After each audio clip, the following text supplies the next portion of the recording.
اساتذہ کرام اور میرے ہم مکتب ساتھیوں، السلام علیکم ورحمۃ اللہ وبرکاتہ۔ آج مجھے جس موضوع پر لب کشائی کا موقع ملا ہے وہ ہے سیرت النبی۔ نائب صدر یقین مانیے، جب مجھے یہ موضوع ملا تو میرا دل جھوم اٹھا، دماغ سوچوں کا مرکز بنا، جسم کا خون رواں دواں تازہ لہو کی طرح دھڑ گیا کہ مجھے آج سیرت النبی پر کچھ کہنا ہے۔ جناب صدر، جب میں سیرت النبی کا تذکرہ کرتی ہوں تو مجھے طائف کی وادیوں میں پتھر کھا کے حدیث کی دعائیں دینے والے نبی کریم نظر آتے ہیں۔ جب میں سیرت النبی پر بولنے لگتی ہوں تو مجھے مکہ میں عام معافی کا اعلان کرنے والے خاتم النبیین نظر آتے ہیں۔ جب میں سیرت کی بات کرتی ہوں تو مجھے آمنہ کے لال بھوک پیاس کی شدت برداشت کرتے ہوئے لا الہ الا اللہ کی صدا دیتے نظر آتے ہیں۔ صدر عالی وقار، آج کی دنیا کسی کی دیانت، کسی کی صحابت تو کسی کی خوبصورتی کی بات کرتی ہے۔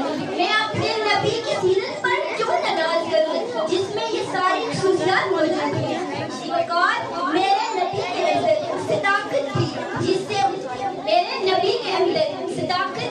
جس سے ابو بکر صدیق بن گئے۔ میرے نبی کے اندر عدالت تھی جس سے عمر فاروق عادل بن گئے۔ میرے نبی کے اندر شجاعت تھی جس سے علی شیر خدا بن گئے۔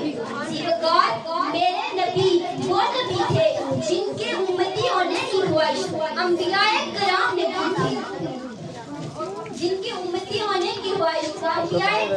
کی تھی اور ہم اتنے خوش قسمت ہیں کہ ہمیں یہ سعادت بھی موقع مل گئی۔ مبارک ہو اس نبی کی امت ہے جن پر خالق کائنات کو ناز ہو۔ وقار، میرے نبی کی طبیعت نرمی، عاجزی اور شخصیت میں وقار تھا، حسن باجمال تھا، سیرت بے مثال تھی، شان بے مثالی کا ظہور تھی اور کردار ایسا کہ کافر بھی فدا ہوتے تھے آپ کی صداقت پر۔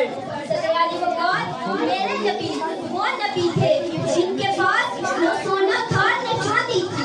میرے نبی تو بادشاہوں میں فقیری کرتے تھے۔ میرے نبی تو سادہ لباس میں بھی ذیشان نظر آتے تھے۔ میرے نبی تو ٹوٹی چٹائی پر بھی سلطان نظر آتے تھے۔ میرے نہیں آئے غالب غلام، میرے نبی آئے بلال اتنی عظمت پا گیا کہ وہ تو عرب کی زمین پر چلتا مگر اس کے قدموں کی آواز جنت کی حوریں سنتی۔ وقار، ان ہزیروں سے نکال کر روشنیوں میں لانے والی ذات کون سی ہے؟ ہماری وحشت کو ختم کر کے پیار کا درس دینے والی ذات کون سی ہے؟ ہمارے دلوں میں رحم پیدا کرنے والی ذات کون سی ہے؟ وہ میرے اور آپ کے آقا حضرت محمد مصطفیٰ صلی اللہ علیہ وآلہ وسلم کی ذات اقدس ہے۔ اس شعر سے اجازت چاہوں گی۔ فنا کے عشق مصطفیٰ ہوں سمجھتے